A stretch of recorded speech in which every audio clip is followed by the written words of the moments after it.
আসসালামু আলাইকুম, কেমন আছেন সবাই? আশা করি আল্লাহর রহমতে ভালো আছেন। আমরা আলহামদুলিল্লাহ ভালো আছি। তো প্রথমেই জানাই হচ্ছে বিজয় দিবসের শুভেচ্ছা। বিজয় দিবসে হচ্ছে সবার ওখানে পিকনিক হয়। তো ব্যতিক্রম আমাদের এখানেও না। আমরা আজকে বাড়ির সবাই মিলে পিকনিক করব। আর হচ্ছে বাড়ির পাশেই এই দোকানটা। তো এখানে যাবতীয় জিনিস পাওয়া যায়। তো ভাবি চলে আসছে এখানে বাজার করার জন্য। তো আমাদের যা যা লাগবে সব কিছু বাজার করে নিয়ে আসা হয়েছে। আর আজকে আমাদের হবে বগুড়ার বিখ্যাত আলু ঘাটি। এইটা হচ্ছে আমাদের বিখ্যাত খাবার বগুড়া জেলার, উত্তরবঙ্গের আর কি। তো ডিম দিয়ে আমরা আজকে আলু ঘাটি করব, এটাই হচ্ছে আমাদের পিকনিকের খাবার হবে।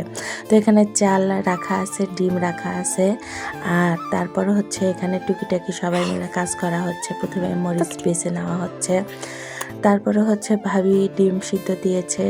প্রথমে হচ্ছে এক পাতিল নামানো হয়েছে ডিম, তারপর এখানে ডিম দেওয়া হয়েছে।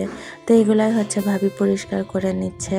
আর পাশের চুলায় দেওয়া হয়েছে একেবারে বড় একটা পাতিলে হচ্ছে আলু সিদ্ধ, কারণ এখানে 12 কেজি আলু আছে আর 45টা ডিম আছে। আমাদের 6টা বাড়ি, মানে বাপ চাচাদের মিলে, তো 6টা বাড়ির হচ্ছে আমরা 45 জন মানুষ। তো এখানে হচ্ছে বাড়ির বাইরে কাউকে নেওয়া হয়নি, বাড়ির সদস্য নিয়েই হচ্ছে সবাই পিকনিক, মানে এক জায়গায় খাওয়া দাওয়া করব। তো এই দিকে হচ্ছে এই তো দেখেন ছেলে, ভাস্তা, ভাগনা, সবাই ভাই সবাই মিলে হচ্ছে গেম খেলতে বসে গেছে। ওদের যা কাজ, সুযোগ পেলেই তো মোবাইল পেলেই তো গেম খেলা। তো এরা একটা গ্রুপ হয়ে গেছে। তো এইদিকে ভাইয়া রান্না করেছে, বড় ভাইয়া। তো এখানে আলু ঘাটি আর 3 পাতিলে হচ্ছে ভাত। অনেক ইচ্ছা ছিল রান্নার ভিডিওটা করব, কিন্তু আমার বাচ্চা কাচ্চা নিয়ে আমি আসলে খুবই খারাপ অবস্থায়, কারণ আমার বাচ্চারা খুবই দুষ্ট, ওদেরকে ঘরের মধ্যে আটকে আমি বসেছিলাম, খুব বিরক্ত করতেছিল।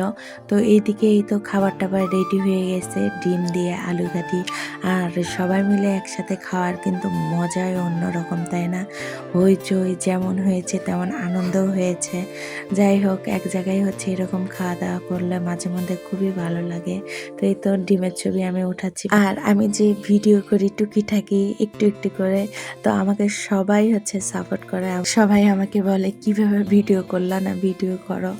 তো যাই হোক, খুব ভালো লাগে এইসব কথা, কারণ একটা বাড়ির সাপোর্ট পাওয়া মানে অনেক কিছু।